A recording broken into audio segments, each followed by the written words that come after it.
Tadi pertanyaannya gimana kalau sudah pada suami seperti itu kan pertanyaannya. Nah, sekarang Anda mungkin ada seorang istri yang mendengar suara ini, yang punya kasus suaminya, naudzubillah sudah dengan cara yang haram pun tidak malu dengan istrinya, dan terus terang dengan istrinya dengan yang haram.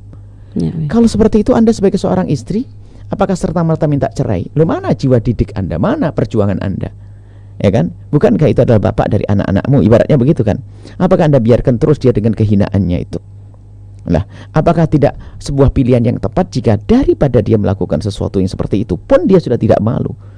Dan menyakitinya sudah menyakiti juga kan? Selalu ngomong tentang perempuan, komunikasi sana sini dan seterusnya, dan mungkin foto, pamer foto berdua dan seterusnya.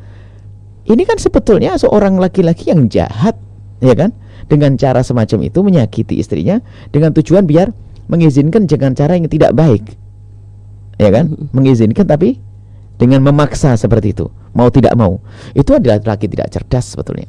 Tapi kami juga menghimbau kepada wanitanya juga cerdas. Kalau memang seorang laki-laki dengan cara yang haram saja sudah berani kepada istrinya kan, memamerkan kepada istrinya, alangkah baiknya kalau diarahkan kepada yang halal gitu maksudnya. Jadi diajak diskusi yang baik, ingatkan kalau itu adalah haram, dosa dan sebagainya.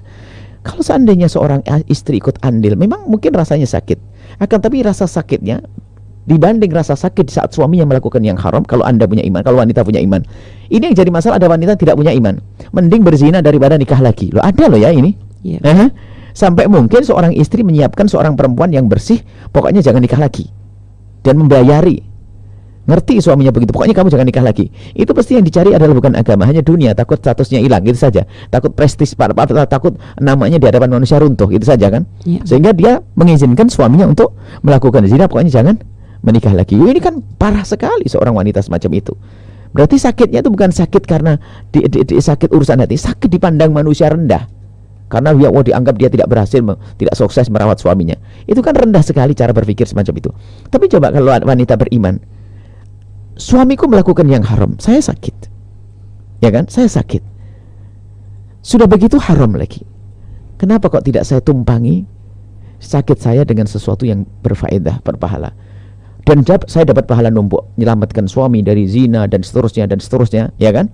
Zina, dari keharaman, dari membawa orang dalam dosa dan seterusnya. Akhirnya dipilihkan, diajak diskusi yang baik, wahai suamiku, daripada engkau melakukan yang haram, ayo aku buka pintu yang halal.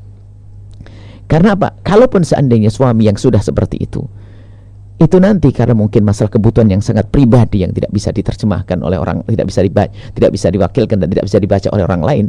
Kalaupun seandainya dia menuju yang halal pun kadang-kadang sudah dikuasai hawa nafsu, bisa memilih wanita yang salah. Sehingga wanitanya betul wanita pelakor, biarpun bentuknya adalah halal, akan tapi wanitanya wanita yang salah, yang merongrong. Lah inilah maka peran istri. Loh, kok berat banget sebagai seorang istri di dalam hal ini seperti ini. Ini bukan masalah berat dan ringan, akan tapi Anda punya masa depan cerah di akhirat. Wong kasusnya sudah terjadi musibah kok. Musibah pada Anda, suami Anda melakukan yang haram, sudah dekat dengan perempuan dengan cara yang haram. Ini kan musibah. Ini yang harus kita katakan musibah yang sesungguhnya. Baru akan kita entaskan dari musibah kepada sesuatu yang halal. Maka pun saat itu pun Anda kalau punya iman akan berkata itu bukan musibah kalau dengan yang halal. Justru selamat, agar selamat dari musibah diarahkan kepada yang halal. Rasa hati saya gimana? Siapa sih yang tidak punya rasa, tidak pernah mendapatkan ujian di dunia ini? Dan kita harus punya keyakinan di hadapan Allah. Bahwasanya semua ujian asalkan untuk menghindar sesuatu yang haram, maka itu besar di hadapan Allah.